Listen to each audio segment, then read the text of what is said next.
Ang kwentong ito ay hango sa totoong buhay. Mula ito sa isa nating kabayan na itago na lang natin sa pangalang Emong. Walang eksaktong taon, probinsya ng Capiz. Emong! Emong! Anak nang, gumising ka ngang matanda ka. Ay nako, lasing ka na naman. Wika ni Kapitan Epeng. Ano ka ba naman, Kapitan? Para kang bago ng bago. Simula noon, ganyan na si Tandang Emong. Wika ni Rene. Oo, alam ko. Simula ng mga binata pa kami, lasinggero na talaga yung albularyo na yan. Ay nako, tulungan mo na nga lang ako. Dali natin to sa bahay tong taong to. Ito ang kadalasang tagpo sa tuwing magpapatrolya ang matandang Kapitan del Barrio sa kanilang lugar.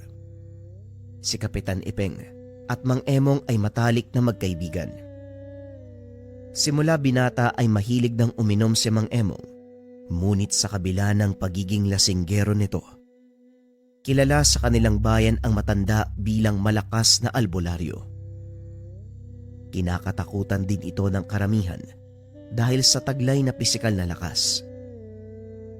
Nagsimula ang buhay ni Mang Emong bilang albularyo nang manahin nito ang kakayahan ng kanyang yumaong ama.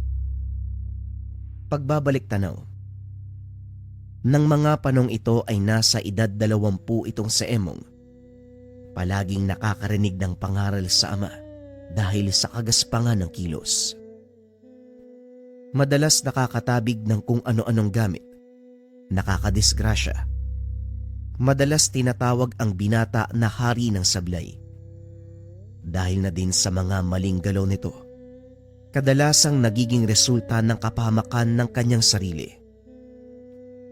Emong, hindi ka na bata para ulit-ulitin pa ang mga bagay na dapat mong malaman. Nasa wastong gulang ka na eh. Masaya ko na maging responsableng anak ka para sa amin ng iyong ina.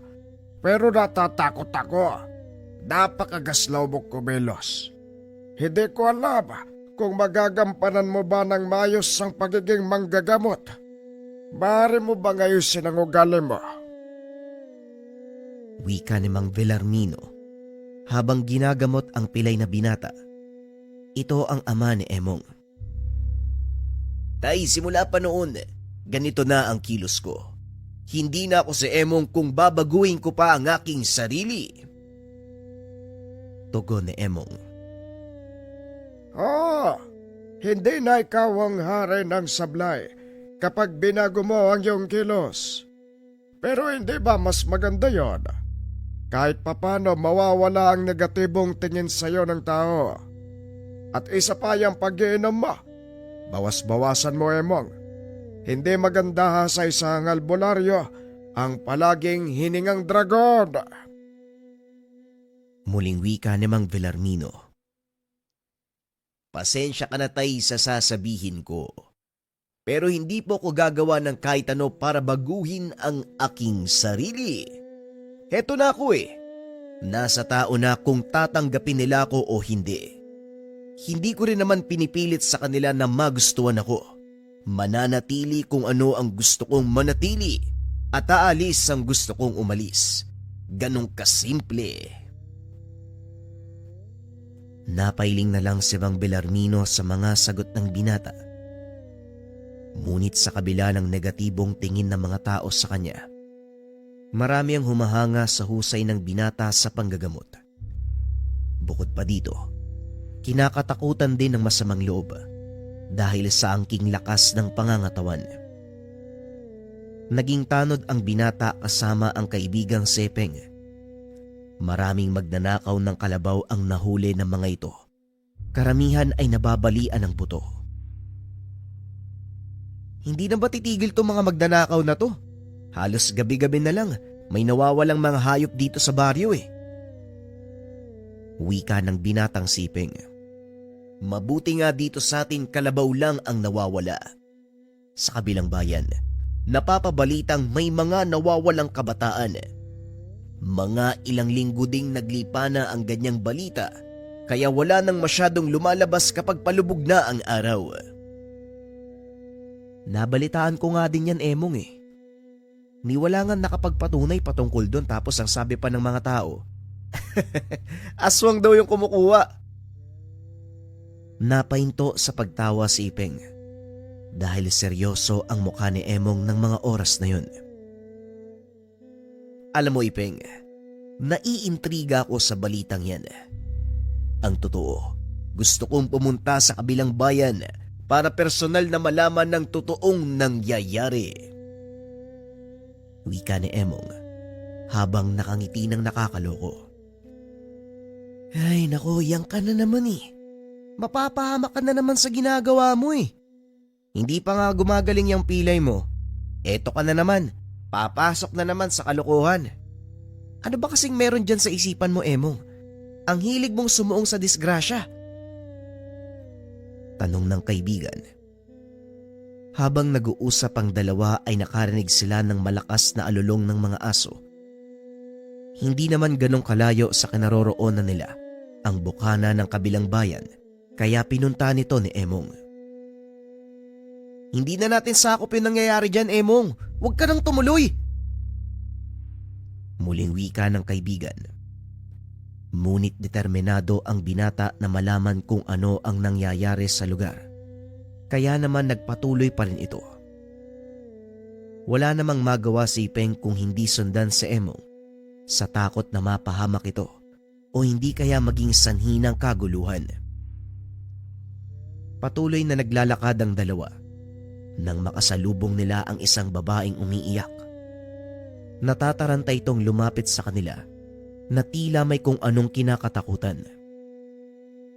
Tulungan niyo po ako. Kinuha po nila yung anak ko eh.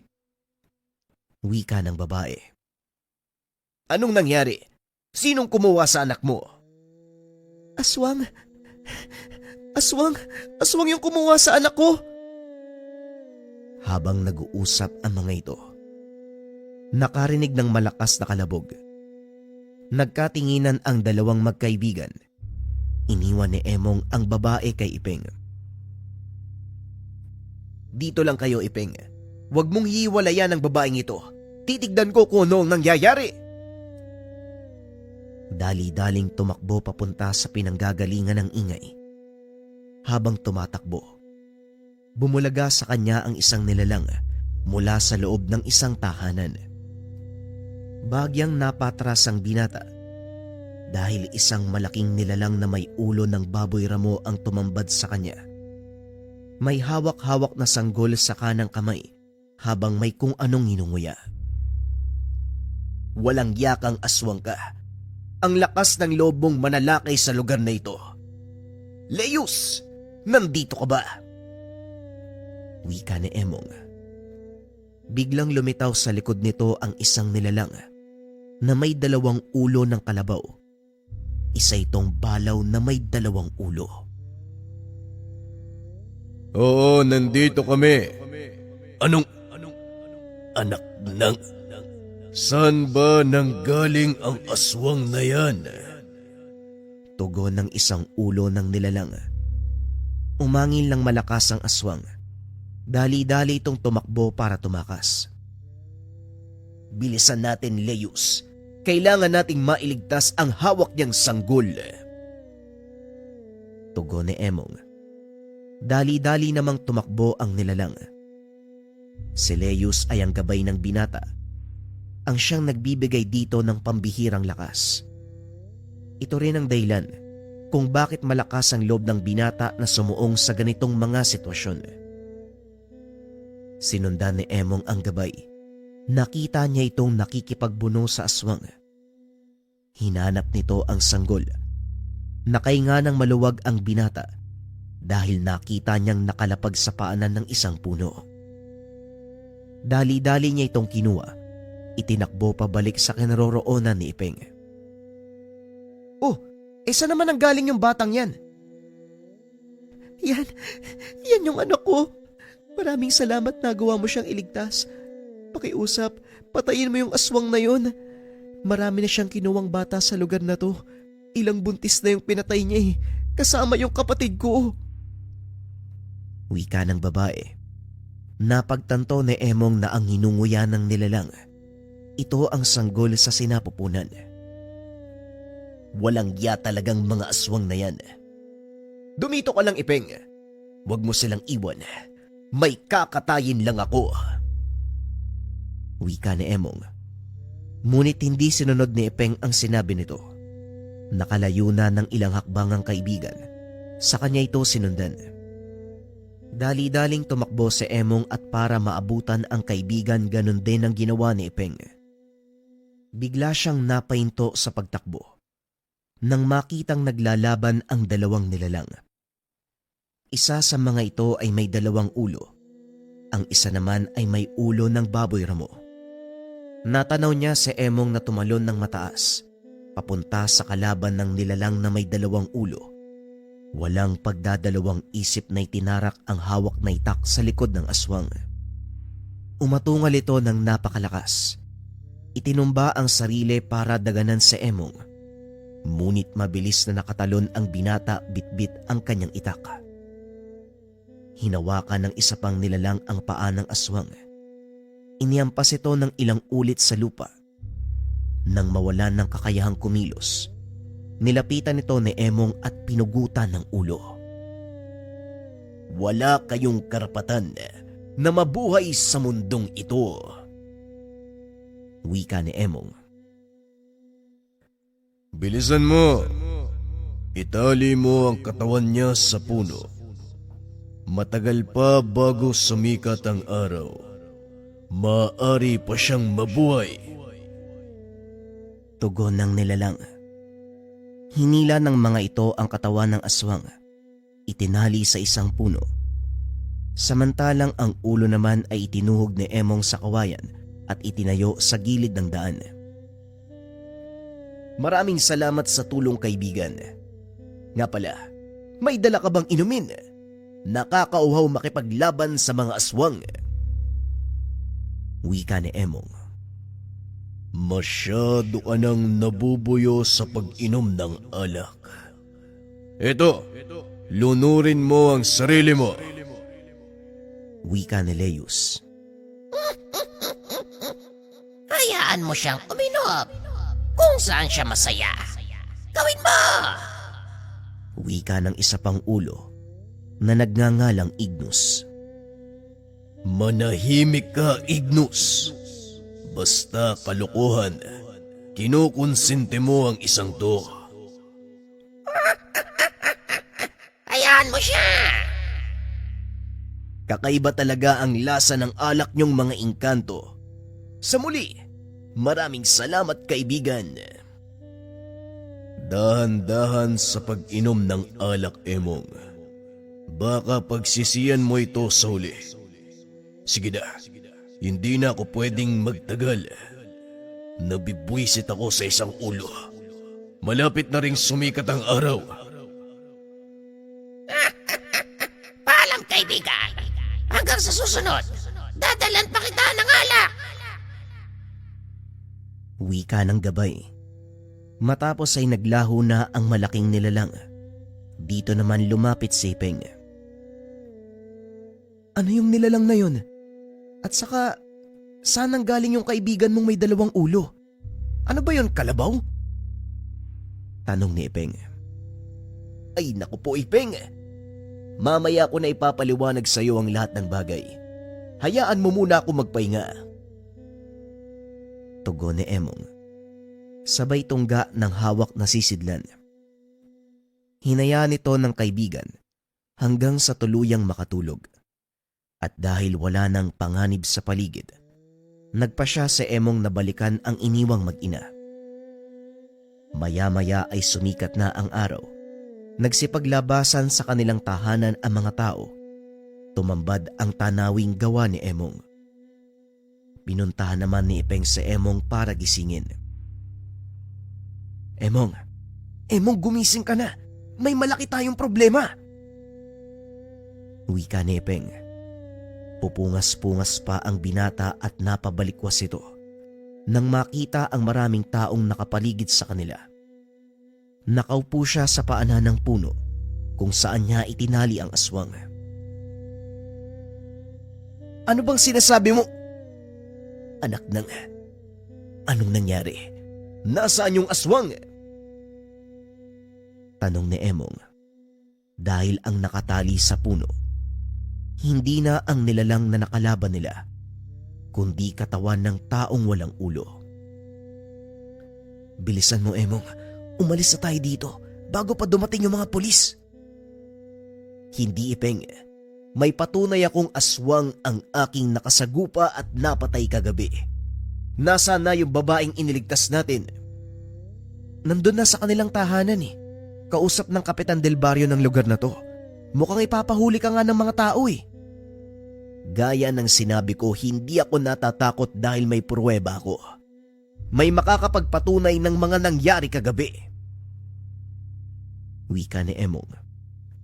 Naupo ito sa paanan ng puno at inantay ang mga susunod na mangyayari. Inalog nito ang sisidlang ibinigay ni Leus at nang maramdamang may kaunti pang laman, ininom ito ng binata. Naku po, kapag naamoy na hiningang dragon ka pa, siguradong mas masasabon ka. Wika ni Ipeng. Maya-maya ay dumating ang tatay ni Ipeng kasama ang ilan sa kanilang mga tanod. Anong nangyari dito? Emong, ano tong Mabaging langit, ikaw ba yung pumatay sa taong to? Tanong ng ama ni Ipeng, si Kapitan Delpin. Opo, Kapitan. Aswang po ang taong yan. May mga pinatay din siya. Kagabi nahuli namin sa aktong pananalakay sa isang tahanan at kausap ng Kapitan Del Barrio sa lugar na ito ang isa sa mga nakaligtas. Wika ni Emong. Amoy alak ka pa. Sa tingin mo maniniwala sa iyo mga kapulisan? Ay nako, Emong, paano ka niyan? Bakit ba napapariwara ka ng ganito? Umiling na lang ang binata dahil wala na rin siyang magagawa para ipaliwanag ang kanyang panig. Hinayaan na lang nitong dumating ang kapulisan para sumuko. Sakto namang pagdating ng mga ito ay ang pagtatapos ng pag-uusap ng kapitan ng lugar na yun at ng babaeng iniligtas nila. Sandali lang. Huwag niyo siyang huhulihin. Walang kasalanan ng taong yan. May makakapagpatunay na aswang nga ang pinatay niya. Wika ng kapitan. Kinausap nito ang kapulisan kasama ang babaeng iniligtas ng binata. Tuluyang napawalang sala si Emong. Ayon din sa kapitan, kapatid ng babaeng iyon ang aswang. Nayanggaw ito at hindi na nagawang agapan hanggang sa hindi na nila kayang pigilan ang pagiging aswang. Ito ang naging simula para tuluyang makilala si Emong sa kanilang lugar. Dahil sa kaganapang iyon kinatakutan ng binata. Sa paglipas ng ilang taon, tuluyan ang ipinamana ng ama ang pagiging manggagamot sa binata at lalo pang lumawak ang kaalaman nito. Hindi lang sa pagpatay ng mga aswang, kundi maging sa paglunas ng iba pang sakit na dulot ng mga elemento. Sa kabila ng kanyang pagkakakilanlan, hindi pa rin nawawala ang kapintasan ni Emong, ang pagiging lasinggero. Balik tayo sa kasalukuyan. Nang mga oras na ito ay nasa kalagitnaan ng panggagamot si Emong, gaya ng inaasahan, nakainom na naman ito. Ano ba naman yan, Emong? Lasing ka na naman. Hindi ka ba nahihiya sa mga pasyente mo? Wika ni Kapitan Epeng. Ay nako, Ipeng. Para kang bago ng bago. Alam mo namang hindi ako nakakapanggamot ng maayos kapag hindi ako nakakainom. At saka huwag kang mag-alala. Alak ng inkantong iniinom ko. Kaya walang epekto sa aking isipan. Tugon ng matandang si Emong. Nagmumukha lang itong lasing. Pero ang katotohanan matino ang pag-iisip ng matanda. Ito ang epekto na ibinibigay sa kanya ng gabay na balaw na merong 2 ulo. Bakit ba ang hilig mo kasing uminom ng alak na yan? Ang sama ng amoy at sa palagay ko, Kapag naamoy ng lamok ang sanyo ng alak na yan, mamamatay din eh. Pero ikaw, sarap na sarap ka pa rin sa pag-inom. Hindi lang kapayapaan ng pag-iisip ang ibinibigay ng alak na ito, Ipeng.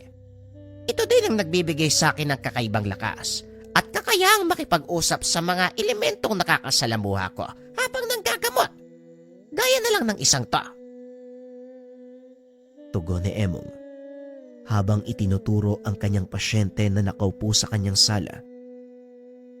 Kung pagmamasdan ay normal ang kilos nito, ngunit lingid sa kalaman ng karamihan na may engkantong gumagambala sa kanya.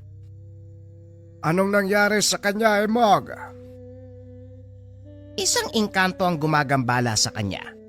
At sa palagay ko, ilang manggagamot na rin ang nilapitan ng taong yan. Tignan mo ang suot niyang mga pangontra. Mukhang napirahan ng gusto ang isang tuwa. Tugon ni Emong. Sa kabila ng edad, hindi pa rin nawawala ang pagiging pilyo ng magkaibigan. Abay, oo nga, ano? Bakit hindi mo lapitan at kausapin para malaman natin? Yun talaga ang gagawin ko. Pero teka, wala ka bang gagawin ngayon? Nandito ka sa bahay.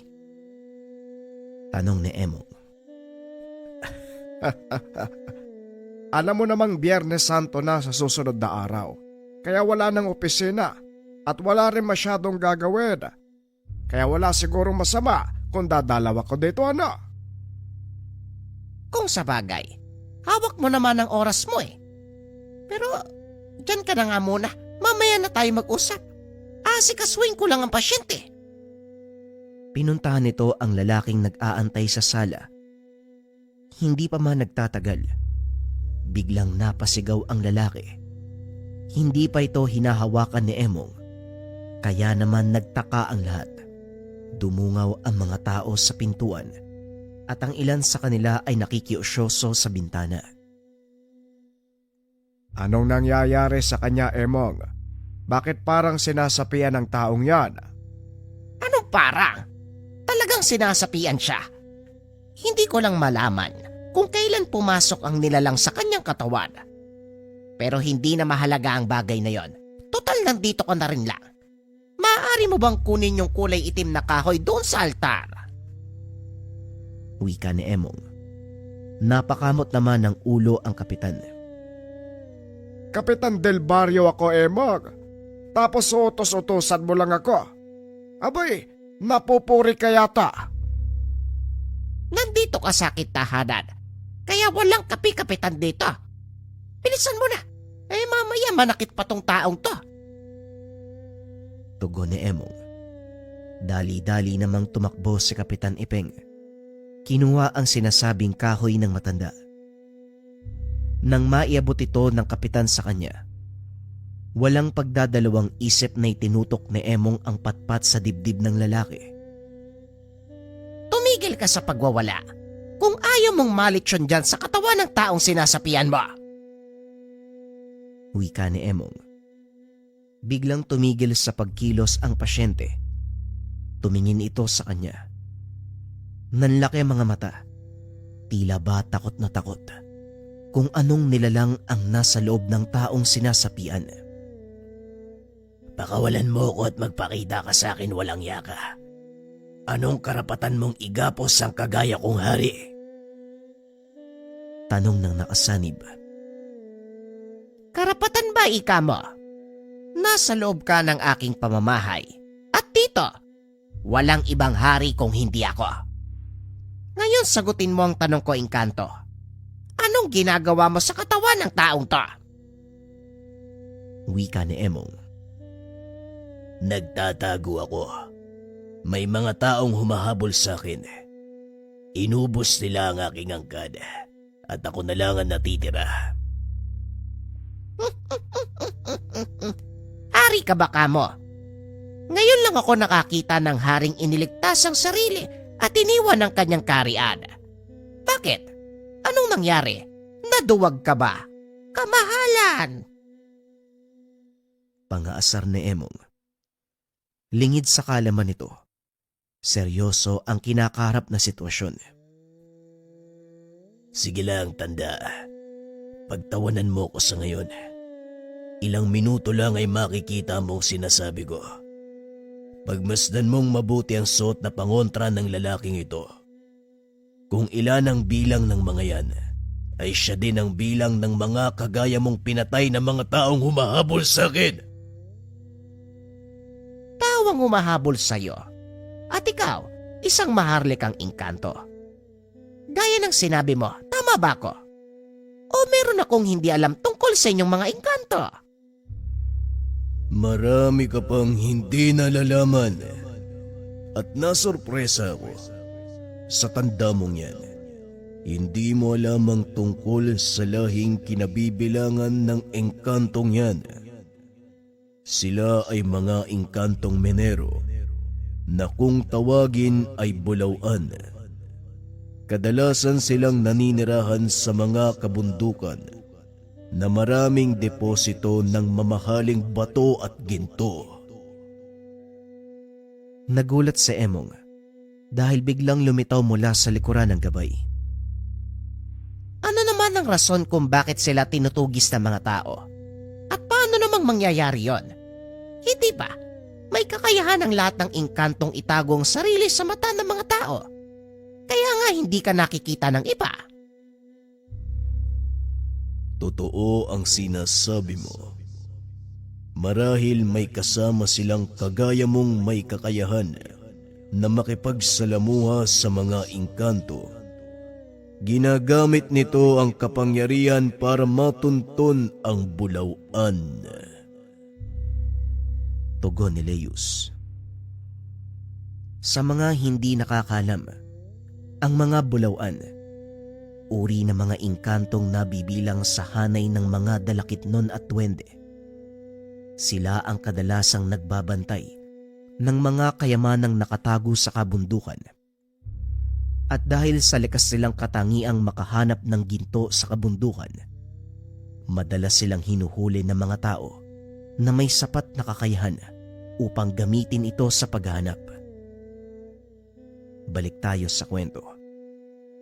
Pinaliwanag ng nakasaping Bulawan ang nangyari at kung paano siyang nakaligtas mula sa malagim na kaganapan. Ayon dito, nasa kalagitnaan sila ng pag-iimbak ng mga ginto sa isang bundok. Nang biglang dumating ang pangkat na binubuo ng 6 na kalalakian, isa sa mga ito ay ang lalaking sinapian ng nilalang. Sa gitna ng kaguluhan, nagawang magtago ng hari. Pumuslit ito sa pagpasok sa katawan ng lalaki. Nanatili ang haring Bulawan sa katawan ng pasyente sa mahabang panahon. At dahil hindi maaaring magsama ang dalawang elemento sa iisang katawan, nagsimulang makaramdam ng kakaiba ang lalaki. Kaya nagpatingin ito sa albularyo at nalaman na manggagamot na isang Bulawan ang nananahan sa kanyang katawan. Sinubukan itong palabasin ng manggagamot ngunit nabigo ito.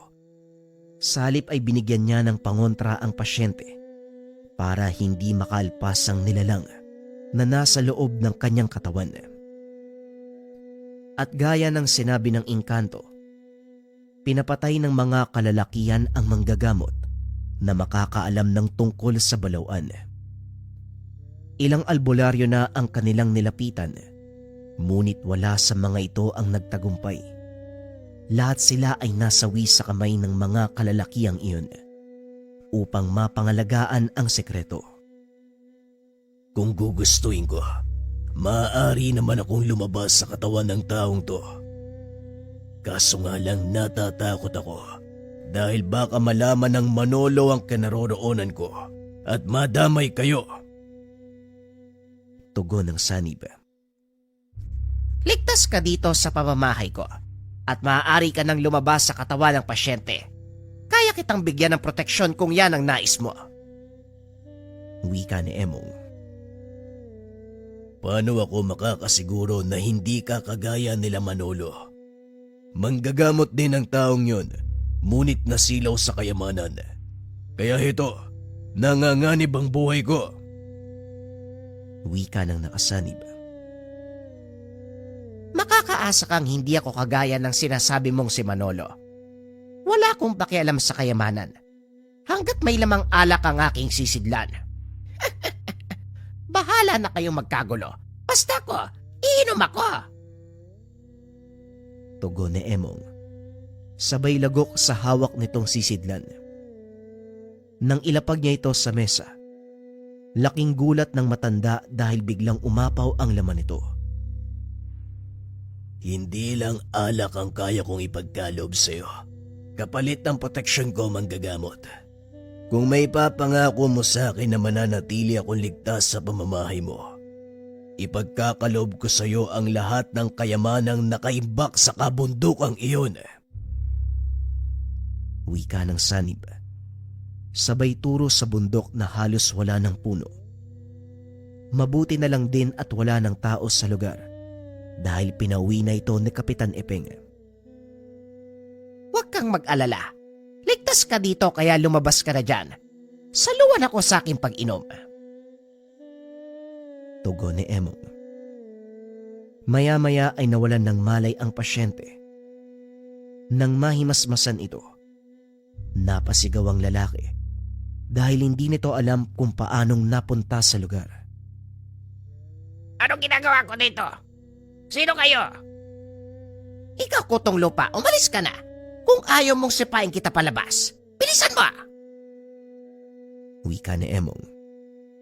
Bagaman naguguluhan, dali-daling tumayo ang lalaki. Tumakbo palabas ng tahanan. Maraming salamat sa iyo, kaibigan. Pasensya na, pero wala akong maibibigay sa iyong pangalan. Wika ng Bulawan. Pero ikaw, Emong, kaya mo siyang bigyan ng pangalan at maging permanenteng gabay. Wika ni Leus. Tama ang sinabi. Teka, balaw na may dalawang ulo. Hindi ba ikaw si Leus? At ang kakambal mo si Ignus? Anong ginagawa niyo dito? Tanong ng Bulawan. Dito ako nakatira kasama ng lasenggong ito. Kaya malakas ang loob niyang sabihin na ligtas ka dito dahil sa akin. Uy, huwag mo namang akuin ang lahat. Nandito din ako. Wika ng gabay. Patuloy na nag-usap ang tatlo.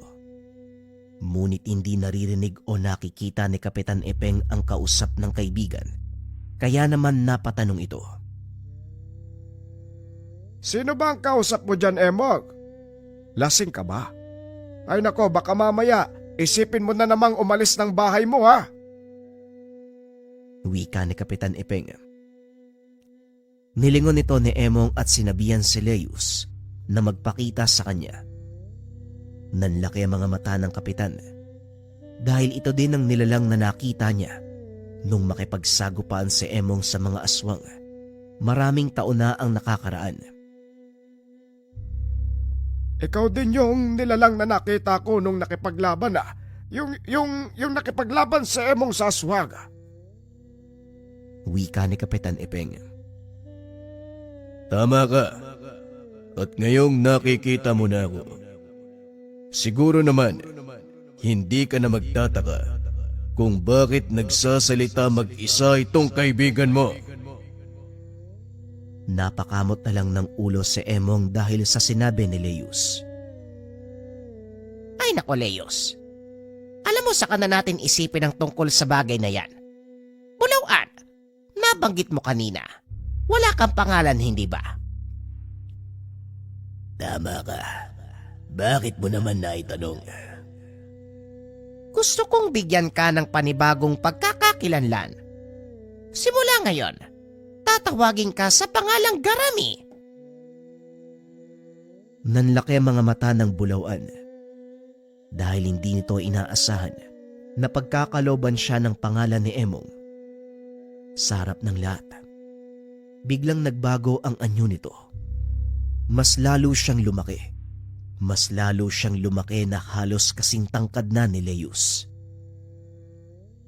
Salamat sa pagbibigay mo ng pangalan sa akin, Emong. Ngayon magagamit ko na ng buo ang aking kakayahan. Hindi na ako matatakot sa mga taong naghahangad sa akin. Wika ni Garam. Maging si Emong ay nagulat at halos mawala ang kalasingan nang makita ang malaking pagbabago sa engkanto. Naging matipuno ang pangangatawan at punong-puno ng mga gintong marka. Wala yon. Pero hindi ko inaasahan ganito palang mangyayari. Parang nawala ang kalasingan ko. Tugon ni Emong. Matapos ang gabing iyon, nalinawan si Kapitan Ipeng sa totoong nangyari sa kaibigan. Sa loob ng maraming taon, wala itong alam tungkol sa pinagdadaanan ng kaibigan. Kinabukasan, habang naghahandang umakyat ng kabundukan, napagpasya ni Kapitan Ipeng na samahan si Emong sa kauna-unahang pagkakataon. Nagkaroon ng interes ang matanda sa mga gawain ng kaibigan. Oh, himala na isipan mong sumama. Sigurado ka bang kaya pa ng mga tuhod mo, Ipeng? Tanong ni Emong. Minsan ko lang gagawin to at maaaring ito na ang huling beses. Pero masaya ko dahil nagkaroon ako ng pagkakataong masaksiyan ng hiwaga sa buhay mo. Ewan ko kung anong kalokohan ang pumasok sa isipan mo. Pero ayos yan. Bahala ka. Pagsapit ng hapon ay lumakad ang dalawa. Kailangan nilang makarating sa tuktok ng kabundukan bago sumapit ang hating gabi ng Biyernes Santo. Halos 2 oras na paglalakad ang ginawa ng dalawa bago marating ang tuktok ng burol kung saan namamanata si Emong. Pagdating sa lugar ay gumawa ng siga ang 2 matanda. Kung noon pa sana natin ginawa ang ganito, ay siguro marami na akong karanasan sa mga engkanto. Mas mabuti na ngayon mo lang naranasan ang ganito, Ipeng. Dahil hindi mo makakayanan ang mga mararanasan mo kung umabot ka sa punto na mahirap pa ang sitwasyon. Tugon ni Emong. Pinaliwanag nito ang mga pinagdaanan ng mag-isang namamanata. Ikaw naman kasi, hindi mo naman pinapaliwanag sa akin ang mga karanasan mo noon. Kung hindi kita nakikitang lasing, kung saan-saan ka naman nagsusuot, yun lang naman ang alam ko eh. Ngayong nakapasok ka na sa mundo ko, maraming bagay ka pang malalaman. At magsisimula yan ngayon. Ano? Magsisimula ngayon? Ay, anong ibig sabihin mo, Ipeng? Hindi lang pag-akyat sa burol na ito at pagdarasalang pamamanata ko. Kada taon, nakikipagsagupaan kami ni Leo sa mga engkantong nakatira sa lugar na ito. Kaya huwag kang magugulat. Kubig lang! Hindi na ituloy ni Emong ang sasabihin. Biglang lumitaw si Leo sa harapan nila Emong. Sa pagkakataong ito ay kasama niya si Garam. Ito ang unang pagkakataon kong makipaglaban. Hindi ko ito naranasan nung mga panahong hari ako. Wika ni Garam. Inikot ni Kapitan Ipeng ang kanyang tingin sa paligid. Nakita nito ang mga matang nakapalibot sa kanila. Emong? Ano ang mga yan? Ito ang sinasabi ko sa iyo, Ipeng. Kaya magtago ka sa likod ng punong iyon. Tugon ni Emong. Sa kabila ng edad nito, nakikita pa rin ni Kapitan Ipeng ang tikas ng pangangatawan ng kaibigan. Bumunot ng sandata si Emong. Tumayo sa likuran ni Leus. Nagliwanag ang mga mata ng gabay. Tumugon ito sa hawak na itak ng matanda. Habang pinagmamasdan ni Kapitan Ipeng ang kaibigan, nakita nito ang binatang Emong. Bagaman matagal silang magkakilala, Ngayon niya lang muli masisilayan kung paanong makipaglaban ang matanda. Naglabasan mula sa madilim ang mga nilalang. Nagsipag-angilan ang mga ito habang naglalakad papunta sa kinaroroonan nila Emong. Emong, handa ka na ba? Siguradong magiging masaya to ah. Wika ng gabay. Ilang beses mo nang tinanong sa akin ang bagay na yan. Parang hindi mo ko kilala. Kailan ba ako hindi naging handa? Pabuti pa itong si Ignos. Kabisado na ako. Tignan natin. Huling wika ni Leus. Hinawakan ni Emong ang likod ng nilalang. Nawala ang isa sa mga ulo nito. Nakita ni Kapitan Ipeng ang paglabas ng liwanag sa katawan ni Leus. Pumasok ito sa katawan ni Emong. Unti-unting nagbago ang katawan ng matanda. Tila nagbalik ito sa pagiging binata. 30 minuto lang ang itatagal ng kakayahan. Kaya bilisan mo. Sobra na ang 30 minuto para sa labang ito, Leos. Tugon ni Emong. Matapos ay tumakbo ito papunta sa mga kalaban. Patuloy lang na pinapanood ni Kapitan Ipeng ang kanyang kaibigan. Nagtagal ang laban sa loob ng 20 minuto. Kusang nag-atrasan ang mga ito nang mapagtantong wala silang panalo. Tapos na ba? Tapos na ba yun? Emong! Tapos na ba ang laban? Ayos ka lang ba? Diyan ka lang. Maaaring nasa paligid pa ang mga kalaban. Tugon ni Emong. Maging ang boses nito ay nagbago matapos ng pagsanib.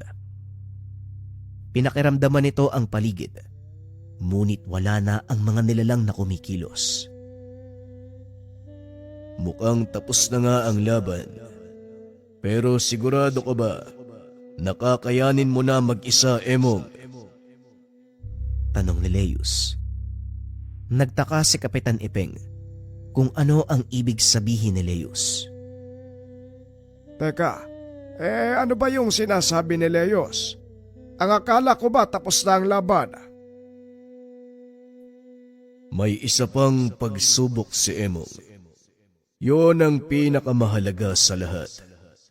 Dahil dito titimbangin ng mga elemento kung nararapat pa rin ba si Emong sa kasalukuyan niyang katungkulan. Tugon ni Leus. Tinignan ni Kapitan Ipeng ang kaibigan. Napansin niya ang pagbabago sa kilos nito. Anong nangyari sa'yo, Emong? Ayos ka lang ba? Tanong ni Kapitan Ipeng. Ngunit hindi sumasagot si Emong. Makailang ulit pa niya itong tinanong. Kaso nga lang nanatili lang na tahimik ang matanda. Nakalood lang ito habang nakatungo ang ulo. Huwag mo siyang istorbohin. Kasalukuyang nasa kalagitnaan ng pagdinilay si Emong. Maya-maya lang, darating na ang huling pagsubok. Wika ni Leus. Nag-antay ng ilang minuto ang matanda. Hindi pa rin nawala ang pag-aalala nito sa kaibigan dahil hindi pa rin kumikilos si Emong.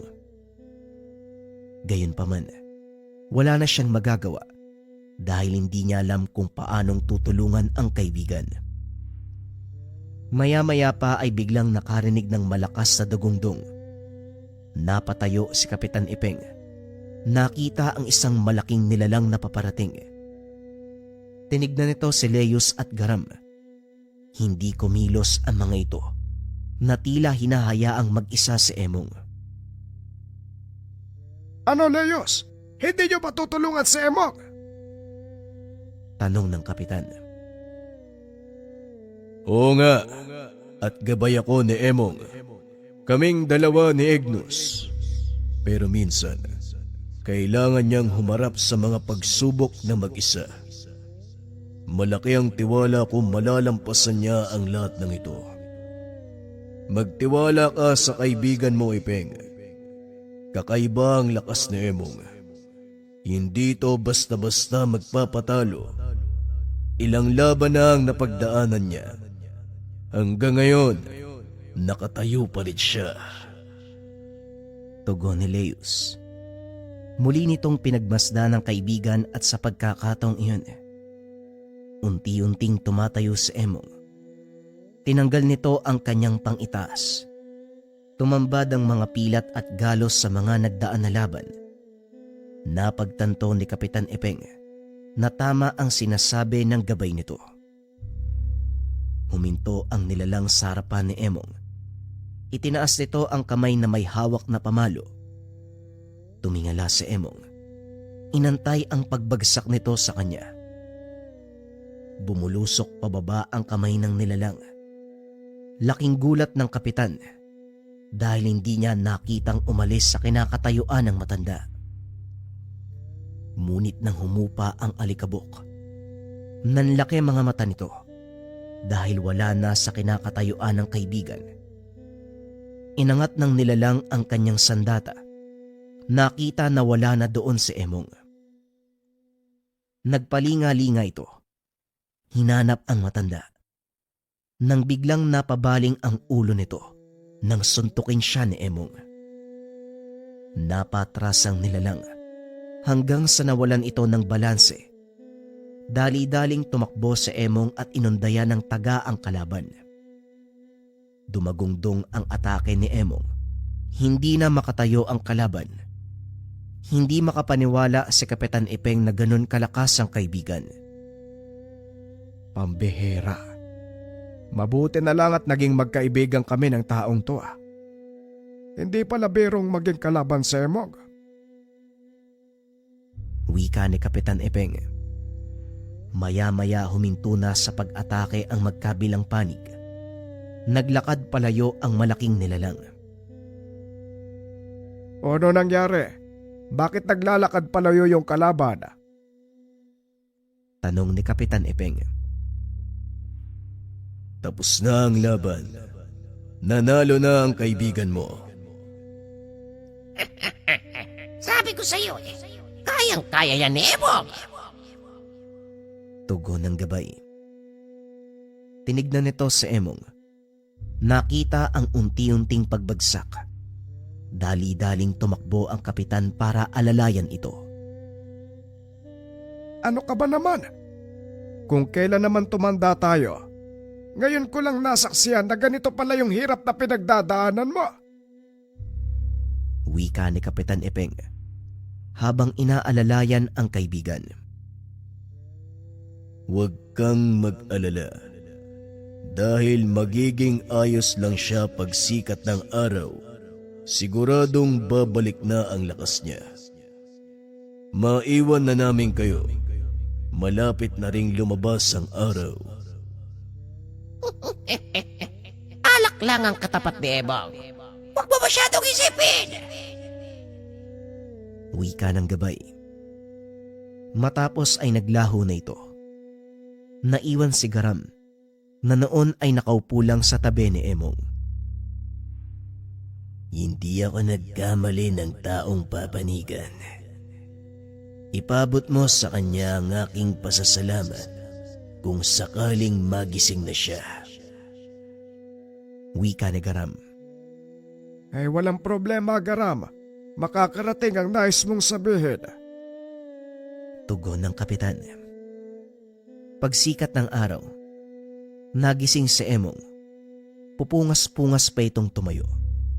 Nakita ang kaibigan na nakasandal sa puno at natutulog. Minabuti nitong antaying magising si Kapitan Epeng para makapagpahinga. Matapos ang mahabang gabi ay napagtanto ni Emong. Kailanman hindi siya iniwan ng kaibigan. Sa kabila ng delikadong sitwasyon ay nanatili ito sa kanyang tabi. Hapon na nang magising ang kapitan. Nakita nito si Emong na nag-aayos ng mga gamit. Hoy, Peng! Gising ka na pala. Halika na at papalubog na ang araw. Ay siguradong nag-aalala yung mga apo mo. Ay, abay. Oo nga ano. Napasarap ang tulog ko ah. At teka, sandali nga. Ayos ka lang ba? Kaya mo bang bumaba? Oo naman. Eh kung gusto mo, sumakay ka pa sa likod ko eh. Ipapasan pa kita eh. Masayang bumaba ng burol ang dalawa. Pagdating ni Emong sa kanilang tahanan ay nagulat ito. Napakatahimik ng paligid. Maging ang mga alaga nitong gansa, hindi nag-iingay. Nang mga oras na yun, nakauwi na sa kanilang tahanan si Kapitan Ipeng. Mag-isang pumasok sa tahanan si Emong. Nagulat ang matanda. May nakitang 2 pares ng sapatos sa atangan ng bahay. At dahil bukas ang pintuan, marahang pumasok sa Emong. Nakita ang 2 kalalakiyang nakaupo sa kanyang sala. Pasensya ka na kung tumuloy na ako ng walang pasabi. May kailangan ako sa'yo at hindi to makakapag-intay. Wika ng lalaki. Hindi to kilala ng matanda, kaya maingat siyang sumagot. Maaari ko bang malaman kung sino ka at anong kailangan mo? Pasensya na sa aking kabastusan. Hindi muna ako nagpakilala. Ang pangalan ko ay Manolo at nasa iyong isang bagay na mahalaga sa akin. Tugon ni Manolo.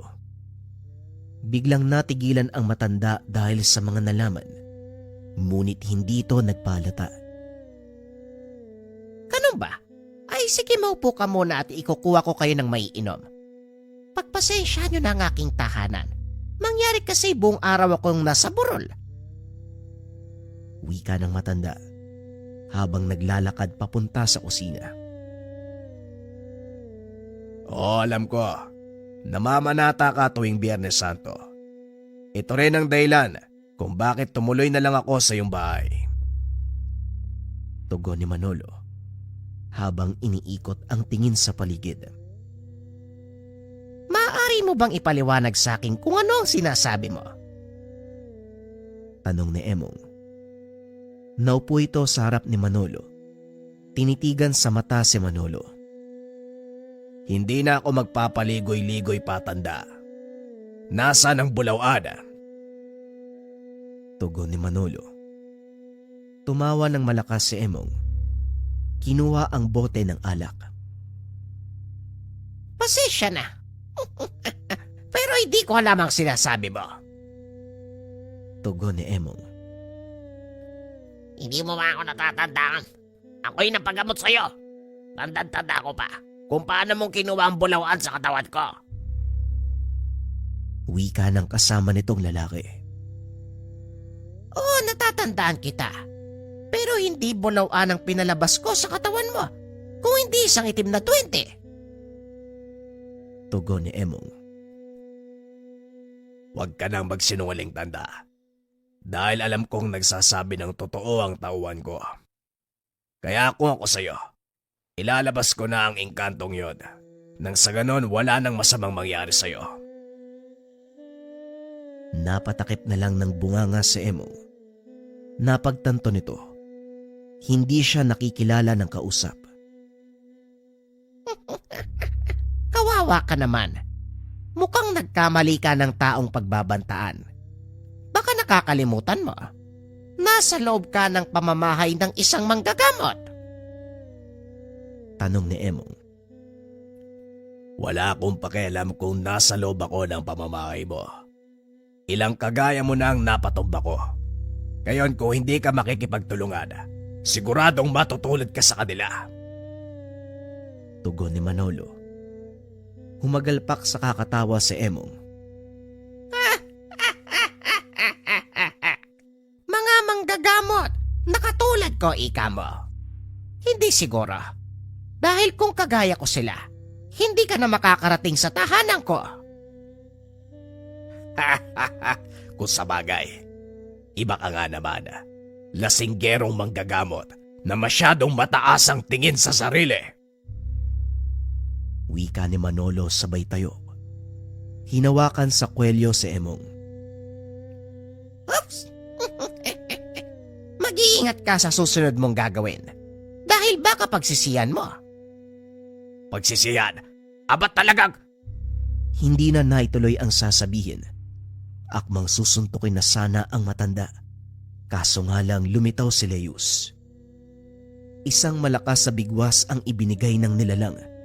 Dahilan para mawasak ang dingding ng tahanan. Ay, naku, Leos! Sinira mo pa ang ating tahanan. Ay, naku! Ano, ikaw? Manolo, naniniwala ka na ba? Ang sabi ko, pagsisisiyan mo, di ba? Wika ni Emong. Naglakad palabas ng tahanan si Leus. Nanlaki ang mga mata ni Manolo nang makita ang balaw na may dalawang ulo. Anong klaseng dilalang yan? At saan ka nanggaling? Sa tingin mo, mahalaga pa bang malaman mong tungkol sa kanya? Sa palagay ko, hindi na. Nilapastangan mo ang aking tahanan. At dahil sa'yo, nasira pa yung dingding ko. Wika ni Emong. Tapusin mo na siya, Emong. Paniguradong babalikan ka ng isang to kapag pinalagpas mo siya. Tama si Leos. Kainin natin yan. Wika ng gabay. Sandali lang, Leos at Ignos. May ilang bagay akong itatanong sa kanya. Pagkatapos nun, kayo na ang bahala kung paano mong pipilipitin ang katawan ng taong yan. Ikaw ang bahala. Gawin mo kung ano ang plano. Ngayon ako naman ang magtatanong sa'yo. Ano ang kailangan nyo sa mga bulawan? At bakit gano'n na lang ang pagnanais nyong makuha sila? Kayamanan. Dahil sila lang ang nakakaalam kung saan nakatago ang malalaking deposito ng ginto. Hindi ba pagiging makasarili ang ginagawa mo? May buhay ang mga nilalang na ginagamit nyo. Hindi mo ba alam yon? Ano pa ang magiging silbi nila sa mundong ito? Hindi ba yun naman talaga dapat? Pagsilbihan tayong mga tao gamit ang kanilang kakayahan. Baluktot nga ang prinsipyo mo. Pasensya na. Hindi kita maaaring palampasin. Nakabatay sa iyong kasagutan ng iyong kapalaran. Leos, Ignos, kayo nang bahala sa kanya. Wika ni Emong. Dali-dali naman itong dinampot ng gabay. Inihampas sa lupa. Pilit nagmamakaawa si Manolo, ngunit hindi na pinakinggan ni Emong ang pagsusumamo nito. Nagawang makatakas ng kasama niya, kaso nga lang hinayaan na lang ni Emong dahil alam niya na wala na itong magagawa pa. Tapos na ang problema natin sa Manolo na yon.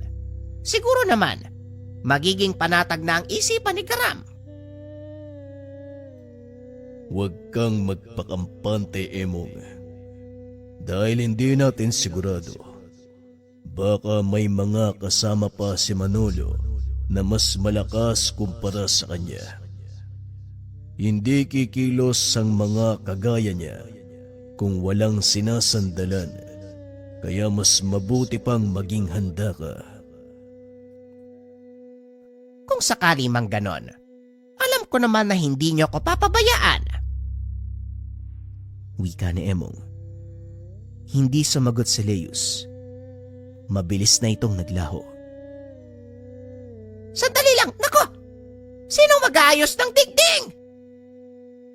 Muling wika ni Emong.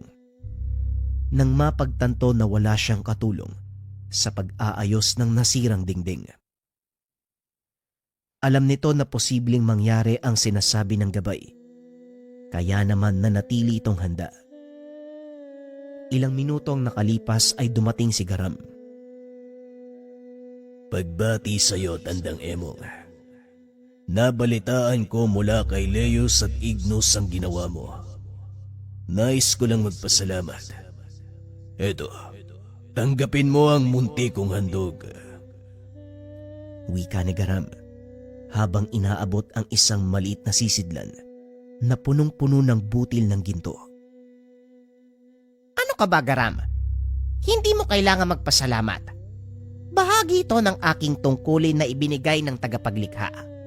At isa pa, kaibigan, alam kong hindi pa tapos ang laban. Kaya kailangan nating maging handa. Maraming salamat sa pakikinig ng ating kwento mga kabayan. Abangan ang susunod na episode ng storya. Munting katanungan, anong pangalan ng dalawang ulo ng balaw? Kayo nang bahala sa ating comment section. Maraming salamat. Paalam.